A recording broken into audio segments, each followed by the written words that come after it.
Shalom alaikum Bishem Hamasiyah. Shalom Aki. Aku kabarkan Injil keselamatan. Bapak Ibu yang dikasihi Tuhan, ketemu lagi dengan saya Evangelis Avraham Effendi Usman. Sebelum kita mulai, kita akan berdoa dulu. Kiranya Tuhan memberkati setiap apa yang akan saya sampaikan pada kesempatan kali ini. Mari kita berdoa.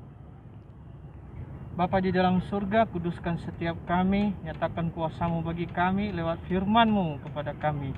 Biar apa yang kami sharingkan pada siang hari ini, pada saat ini, kami bisa membaginya dengan sukacita, dengan penuh kuasa Ruah HaKodes. Di dalam nama Yesus, haleluya, amin. Amin. Nah, Bapak Ibu dikasihi Tuhan, saya berada di sebuah danau. Tidak tahu danau apa namanya. Nah, yang jelas danau.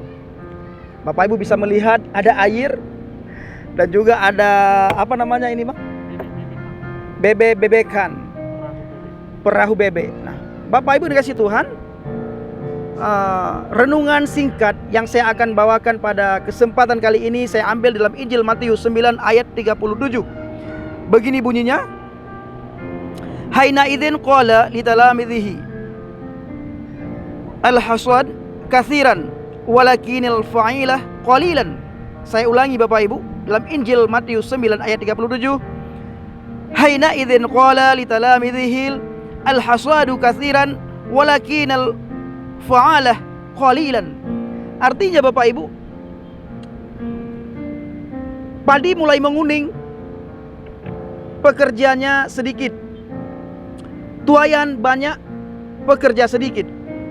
Sebelum saya menjelaskan ayat Injil Matius 9 ayat 37 ini, saya akan menyanyikan sebuah pujian yang diciptakan oleh Bapak Gembala Yonatan. Pujiannya begini Bapak Ibu. Bersiaplah, ladang-ladang telah menguning, masa penuaian besar telah datang. Panggil teman, sana saudaramu berhimpun, turunlah ke ladang Tuhan di akhir zaman. Bersiaplah, ladang-ladang telah menguning, lumbung-lumbung Tuhan telah disediakan. Persiapkan segalanya untuk menuai jiwa-jiwa bagi kerajaan sorga. Jangan ragu, hai teman, jangan bimbang. Percayalah, Tuhan telah memanggilmu. Jangan ragu, hai teman, jangan gentar. Tuhan menyediakan upah besar bagimu. Bersiaplah, ladang-ladang telah menguning, masa penuaian besar telah datang. Panggil teman, sana saudaramu berhimpun, turunlah ke ladang Tuhan di akhir zaman. Haleluya. Bapak Ibu yang dikasihi Tuhan, inilah pujian yang sangat menguatkan saya, yang sangat membuat semangat saya di dalam penginjilan di akhir zaman ini Bapak Ibu. Sebagaimana firman Tuhan yang saya kutip tadi dalam Injil Matius 9 ayat 37, di situ dikatakan bahwa padi mulai menguning, pekerja sedikit. Tuaian banyak sekali, tapi pekerjanya sedikit. Bapak Ibu, setelah saya merenungkan ayat ini, saya renungkan firman ini, saya merasa malu sekali sama firman. Saya merasa malu sekali. Kenapa Bapak Ibu? Ini adalah ayat yang menyindir saya sebagai penginjil, yang menyindir saya sebagai orang Kristen, yang menyindir saya sebagai orang percaya kepada Tuhan, yang menyindir saya sebagai anak Tuhan.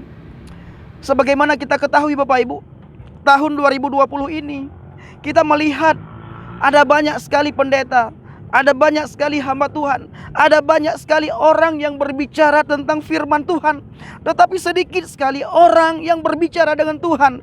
Sehingga ketika sedikit orang yang berbicara dengan Tuhan, maka orang tersebut tidak merasa teguran itu datang kepadanya.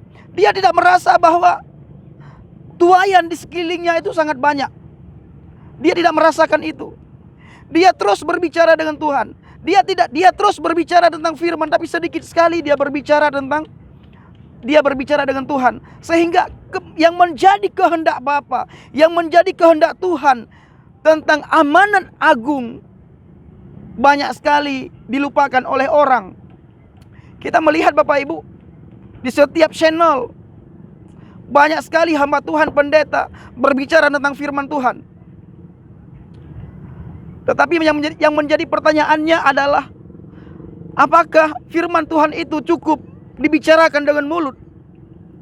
Perlu Bapak Ibu ketahui, ketika kita berbicara tentang iman, itu bukan saja pengakuan dengan mulut, itu bukan saja percaya dengan hati, tetapi iman yang sebenarnya adalah setelah percaya dengan hati, mengakui dengan mulut, dan melakukan dengan seluruh anggota tubuh.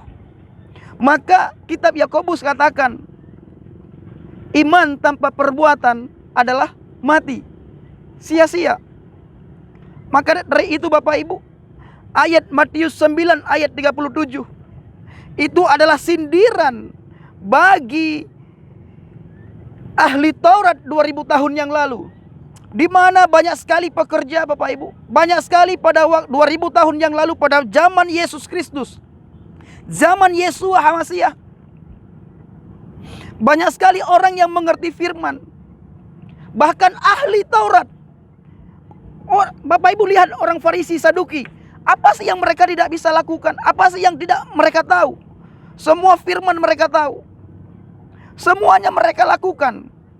Tetapi mereka, satu yang tidak mereka lakukan apa? Memberitakan tentang amanat agung, memberitakan tentang kedatangan Adonai Yeshua HaMasiah yang kedua kali. Bahkan mereka menolak tentang ketuhanan Yesus Kristus.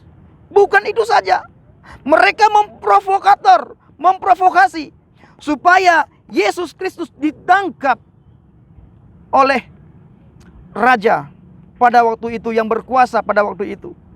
Nah, maka dari itu Bapak Ibu, saya katakan tadi, siapa bilang pekerja sedikit?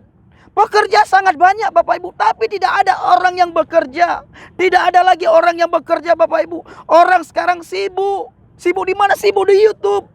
Orang sekarang sibuk di mana? Sibuk di media sosial, sibuk di gedung-gedung. Satu gereja bersaksi ke gereja yang lain, satu gereja khotbah ke gereja yang lain, tetapi lupa terhadap amanat agung yang harus dilakukan, yang harus dituai, jiwa-jiwa yang harus dituai, yang harus dibawa kepada Tuhan. Lupa Bapak Ibu. Maka dari itu, ayo jadikanlah diri saudara dan saya menjadi penuai di akhir zaman.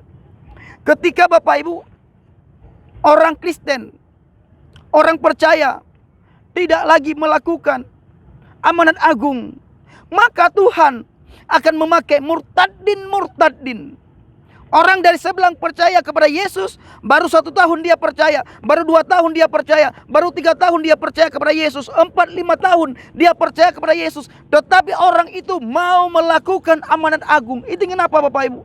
Apakah orang tersebut menunjukkan kepintaran, kepandaiannya? Bukan Bapak Ibu. Tetapi dia merasakan dia sudah diselamatkan oleh Yesus, dan keselamatan itu perlu dia bagikan kepada orang lain. Keselamatan itu perlu didengar oleh orang lain. Sehingga hukum yang kedua yang diperintahkan oleh Adonai Yeshua HaMasiah itu terlaksana. Dia kabarkan, apa itu hukum yang kedua? Kasihilah sesamamu manusia sebagaimana engkau mengasihi dirimu sendiri. Artinya Bapak Ibu apa? Ayat ini bukan berbicara ketika saya renungkan Bapak Ibu, bukan saja berbicara tentang ketika ada orang lapar kamu kasih makan, orang haus kamu kasih minum. Bukan.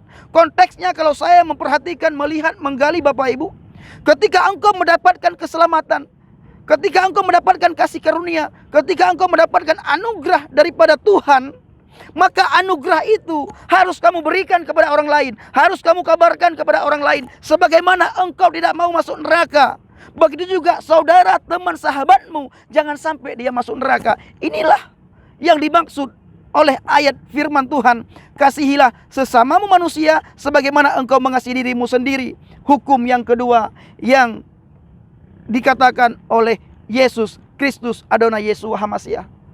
Nah, Bapak Ibu kasih Tuhan, ayo kita menjadi pelayan Tuhan. Ayo kita menjadi penginjil. Ayo kita menuai Bapak Ibu. Saudara melihat, coba renungkan, pikirkan. Dengan pikirkan baik-baik. Buka hati, buka pikiran Bapak Ibu. Bila sekali waktu Bapak Ibu melihat teman, sahabat, saudara yang lagi berjalan, di mana di depan dia ada jurang yang sangat dalam. Jurang itu, di bawah jurang itu ada api yang menyala-nyala. Sementara orang tersebut, teman, sahabat kita, saudara kita itu tidak tahu ada jurang dan tidak tahu dia bahwa ada api yang menyala-nyala di bawah jurang itu. Ketika kita melihat saudara kita itu, respon kita sebagai orang percaya apa Bapak Ibu? Respon kita sebagai anak Tuhan apa? Respon kita sebagai hamba Tuhan apa? Respon kita sebagai penginjil apa? Apakah kita berdiam diri, duduk termenung? Kita katakan, biarlah dia jatuh ke jurang, toh bukan saya. Tidak seperti itu Bapak Ibu. Respon kita sebagai orang percaya ketika melihat teman, sahabat, saudara kita, dia menuju ke jurang, di bawah jurang itu ada api yang menyala-nyala. Kita harus punya respon yang luar biasa, harus punya kepedulian yang luar biasa. Kita tangkap, kita pegang tangan teman, saudara, sahabat kita, kita tarik, kita bilang, saudaraku, ayo, itu ada jurang. Lihat, ada jurang yang sangat dalam, ada api yang menyala-nyala. Tolong jangan ke situ. Kemarilah saudaraku. Bapak Ibu, maka dari itu Tuhan menjadi pelayan Tuhan Bapak Ibu.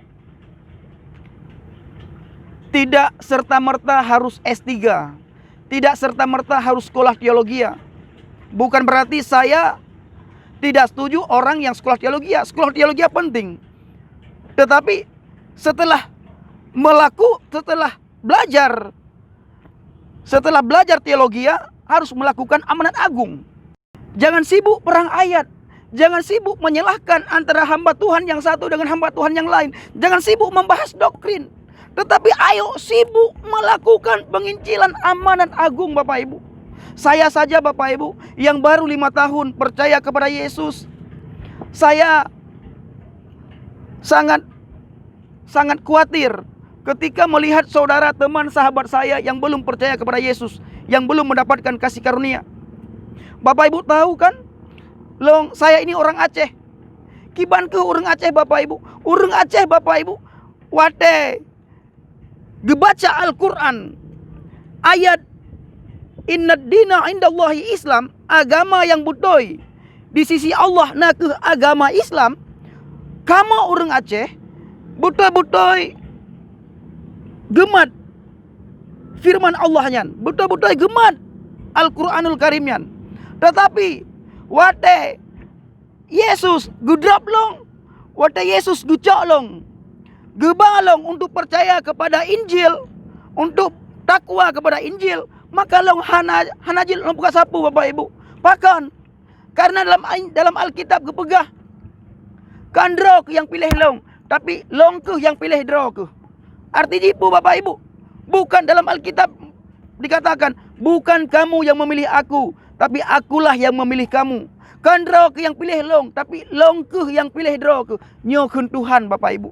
Maka deringan Bapak Ibu yang mutuah, urung silong yang berbahagia, ja sama-sama tamurno Injil, tamurno Zabur, tamurno Taurat, sehingga tanyo hana binasa, sehingga tanyo merempak syafaat, sehingga tanyo merempak petunjuk, sehingga tanyo merempak cahaya dan pengajaran di dalam kitab-kitab yang gepudran oleh Allah untuk gutanyo ban mandum. Bapak Ibu dikasih Tuhan, Kembali lagi ke pokok pembahasan. Ketika Bapak Ibu tidak ada orang yang melakukan amanat agung, maka firman Tuhan akan tergenapi. Yang terdahulu menjadi terkemudian, yang terkemudian menjadi terdahulu. Saya sering katakan, menjadi orang Kristen itu tidak semuanya harus menjadi pendeta, harus menjadi hamba Tuhan, harus menjadi WL, harus menjadi guru sekolah minggu, harus menjadi pengkhotbah. Tetapi semua orang Kristen harus menjadi penginjil, harus bersaksi tentang kedatangan Yesus HaMasiah, harus bersaksi tentang kematian, harus bersaksi tentang kebangkitan Yesus, dan harus bersaksi tentang kebaikan Yesus yang sudah Yesus berikan kepada kita, yaitu kasih karunia dan anugerah dan kasih karunia. Ayo Bapak Ibu yang kasih Tuhan, inilah video singkat yang bisa saya buat kali ini. Kiranya menjadi berkat bagi kita semua, dan pengharapan saya, ayo lakukan amanat agung sehingga kita tidak disalahkan oleh Tuhan nantinya. Sehingga kita tidak, ketika Tuhan meminta pertanggungjawaban kita, apakah kamu melakukan penginjilan, apakah kamu bersaksi tentang kedatangan Mesias, kita bisa pertanggungjawabkan di hadapan Tuhan Bapak Ibu. Rasul Paulus berkata, celakalah aku kalau aku tidak melakukan penginjilan. Bahkan Rasul Paulus juga berkata Bapak Ibu, bila ada saudara kita, sahabat kita, teman kita, dia meninggal, sebelum dia meninggal kita tidak pernah memberitakan kabar baik, tidak pernah menginjili dia, tidak pernah mengabarkan tentang Mesias, maka kesalahan orang meninggal itu, dosa dia ditanggungkan atas kita. Ini kata Alkitab Bapak Ibu. Maka dari itu, yuk lakukan penginjilan. Stop menyalahkan satu dengan yang lain. Stop membahas tentang doktrin. Sekarang Bapak Ibu, kalau saya melihat detik-detik kedatangan Mesias yang kedua kali sudah semakin dekat, maka dari itu kabarkan Injil keselamatan kepada seluruh dunia.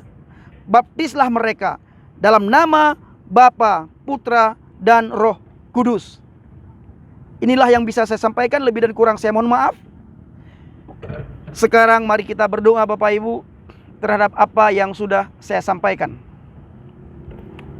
Haleluya. Sesungguhnya tuain itu banyak, tetapi para pekerjanya sedikit. Ya Bapa, kuduskan setiap kami lewat pesan-pesan-Mu yang Engkau berikan kepada kami. Biarlah kami menjadi penuai-penuai tangguh di akhir zaman ini. Apapun yang kami dengar hari ini, biarlah itu memberikan kami semangat untuk memberitakan firman Bapa. Terlebih bagi mereka yang belum mendengarkan tentang keselamatan yang Engkau janjikan kepada kami. Terima kasih Bapa. Lewat video ini kami percaya bahwa kuasa Roh HaKodes, Roh Kudus, turun atas setiap orang yang melihat, mendengar, bahkan melakukan apa yang ada di video ini. Terutama melakukan kehendak Bapa di akhir zaman untuk menyelamatkan orang-orang datang kepadamu ya Bapa. Terpujilah namamu ya Bapa, dan dimuliakanlah namamu untuk selama-lamanya.